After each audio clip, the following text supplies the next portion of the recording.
মানুহৰ সুখ দুখৰ কথা গীতেৰে কোৱা বাতৰুৱা শিল্পীগৰাকীও গ'লগৈ। আপোন গাঁওখনলৈ আৰু উভতি নাহে সূৰ্য দাস। গণশিল্পী সূৰ্য দাস আৰু নাই।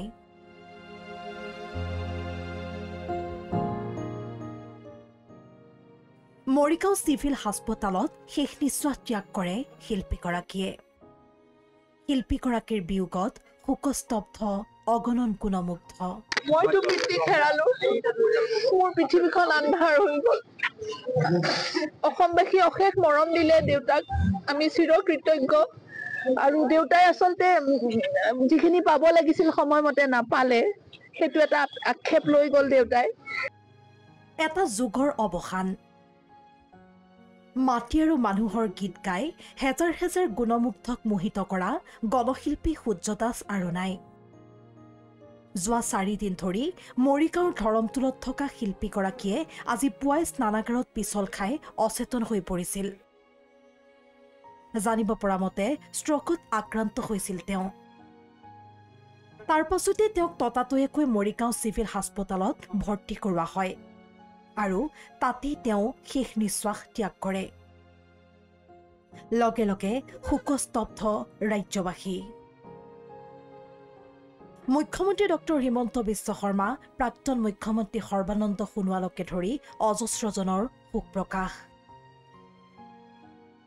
শিল্পীয়ে বিপ্লৱী শিল্পী আৰু তেওঁ মানে অসমৰ আজি সাংস্কৃতিক জগতত অকল এজন শিল্পী হিচাপে নহয়, এজন বিপ্লৱী এজন ব্যক্তি যিজনে গণজাগৰণৰ সৃষ্টি কৰিছিল। আজি তেনে এজন ব্যক্তিক আমি হেৰুৱাবলগীয়া হৈছে।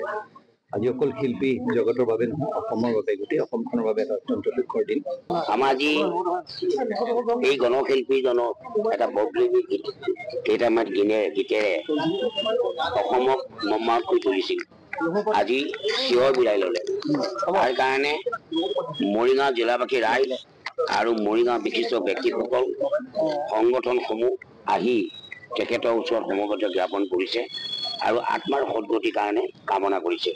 আজি সঁচাকেই তেখেতক এই আত্মাই যাতে ভগৱানে দিয়ক, সদ্গতি লগাওক, তাৰ কাৰণে আমি ভগৱানৰ ওচৰত প্ৰাৰ্থনা জনাইছো।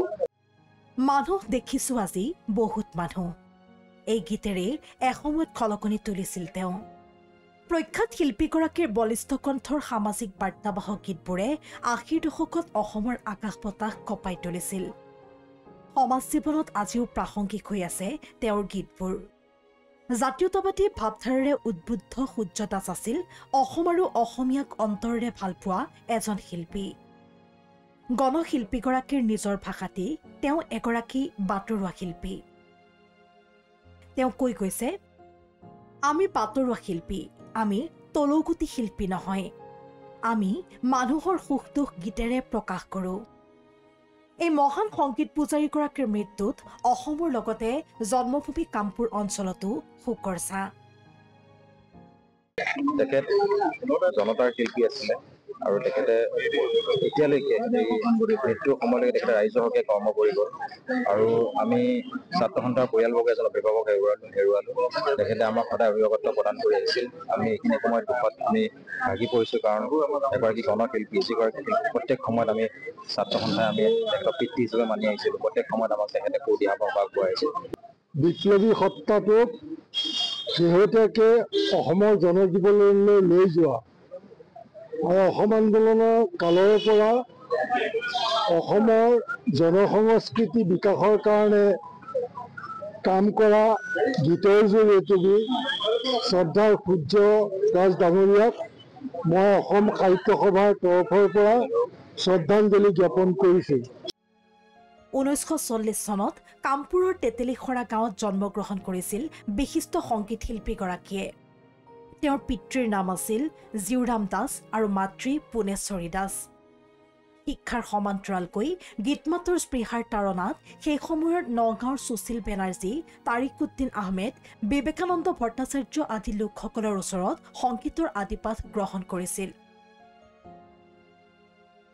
1957 চনত লামডিঙৰ এখন সাংস্কৃতিক মঞ্চত গীত শুনি ডক্টৰ ভূপেন হাজৰিকাই তেওঁক কৈছিল, মই বাপুক অসমৰ ইমূৰৰ পৰা সিমূৰলৈ ৰাইজৰ মাজত লৈ ফুৰিম। সেই মৰ্মে সুধাকণ্ঠই সূৰ্য দাসক সংগীত সাধনাৰ বাবে কলিকতালৈ লৈ গৈছিল। জাতীয় জীৱনৰ সন্ধিক্ষণত তেওঁ সদায় সন্মুখত থিয় হৈছিল। আন্দোলনৰ সময়তো তেওঁ নীৰৱে থকা নাছিল।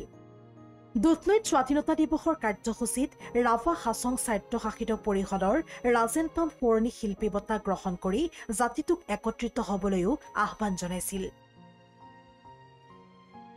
গীত আৰু কথাৰে তেওঁ আজীৱন অসমীয়া প্ৰেমৰ চানিকি দাঙি ধৰি গৈছে। তেওঁৰ মৃত্যুত সমগ্ৰ অসমতে শোকৰ ছাঁ। সংবাদ মাধ্যমত তেওঁৰ মৃত্যুৰ খবৰ বিয়পি পৰাৰ লগে লগে সামাজিক মাধ্যমতো বহুজনে তেওঁলৈ শ্ৰদ্ধা জনাই শোক প্ৰকাশ কৰিছে। গণশিল্পীগৰাকীৰ মৃত্যুত আমিও জনাইছো একাজলি অশ্ৰুসিক্ত শ্ৰদ্ধাঞ্জলি। মৰিগাঁৱৰ পৰা ভৰত কুমাৰ নাথ আৰু কামপুৰৰ পৰা ৰূপজ্যোতি ভূঞাৰ প্ৰতিবেদন প্ৰথম খবৰ।